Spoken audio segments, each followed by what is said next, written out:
Is your house in a fire zone? That, along with list price reductions, Los Gatos House of the Week, and highs and lows of Santa Clara County. Let's get moving. All right.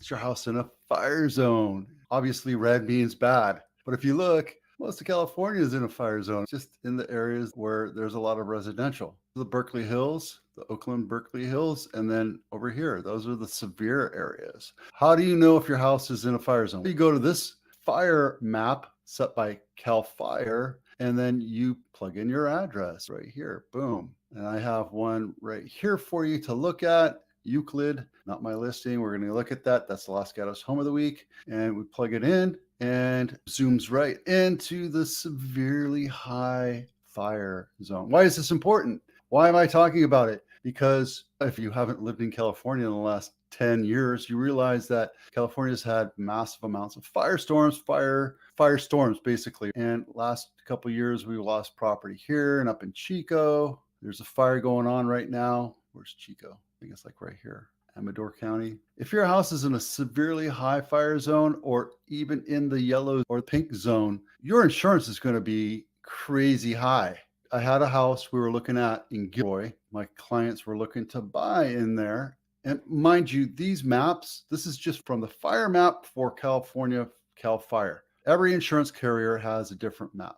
What they say goes based on their needs and risk tolerance. Yeah, we want to put an offer on a house in the yellow zone, Gilroy, and no insurance carrier would take it. So that means you have to go to the FAIR Plan, which is a California sponsored insurance program, which is basically 3 or 4 times more. I've owned my house for 20 years, so I don't know what it is right now. Even if it's $2,400 a year, $200 a month, it went up to $4,900. That's just the structure, not everything inside. So on top of that, you have to have insurance for everything inside too. If you're buying a house, this might be one of the things you want to look at before you make an offer because, yeah. And granted, this will be in the natural hazard disclosures as well, but this is just a nice little sum check for you. When I go through and I'm looking at houses for my client, I go here and I take a look at the address on here and I say it's in the high fire zone or not. And I don't care if it's moderate, high, or very high. If it's anywhere near that, I just say it. I put a little mark in high fire zone, just so we can move on from that one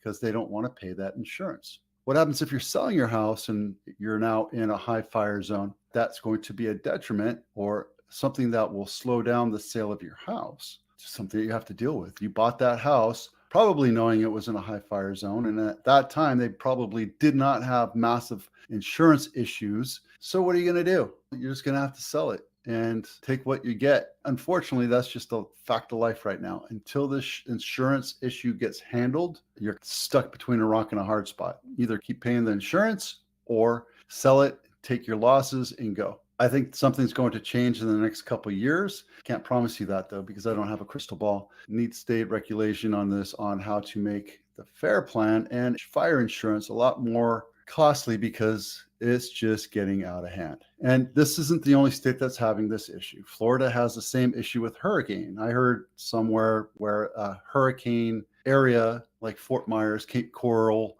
which is on the west coast of Florida, if you have a house there, hurricane insurance, flood insurance costs $10,000 a year. I was thinking maybe eventually I'll move out to Florida, but not right now. On top of that, they have HOA issues and they're messed up right now. So yeah, it sucks, but I just thought I'd let you have an idea of one more thing to think about when you're buying a house. If you're thinking about selling your house, this doesn't tell you to go look at that. I will adjust that, but home inspection checklist. This allows you to go through each part of your house, landscaping, exterior, housing and structure, and see what's wrong with your house. No house is ever perfect. Plugs burn out, switches don't work, lights don't work, appliances stop working or have issues.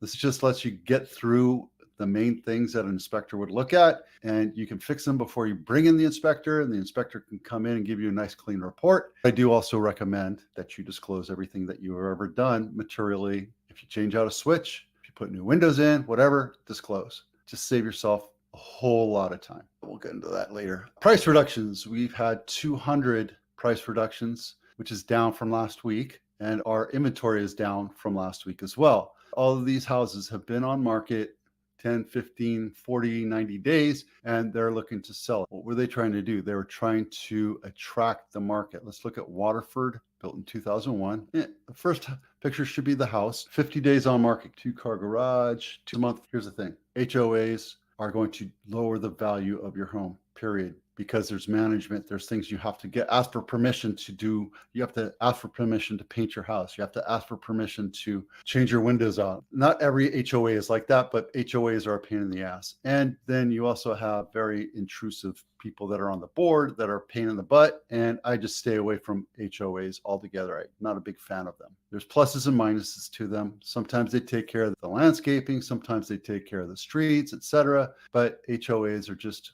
they're not well regulated. This is a standard 3-bedroom, 2.5 bath, 1,400 square feet, built in 2001. It's a nice looking house, but yeah, no thank you. Not interested. Euclid, we talked about this in the fire zone. Okay, $2.8 million. So technically, if you buy a house that's 1,900 square feet, you're probably looking at something around $5,000, $6,000, $7,000 a year for fire insurance. It might even be more. I'm not quoting you because I'm not an insurance guy. Go to an insurance broker, figure out what they can offer you. That's what it's going to be. Do your homework before you put an offer on a house. I was going to do it, then I ran out of time. The lowest sold price is $800. The highest sold price is $600. Let me see if I can put that up for you real quick. Seal Avenue.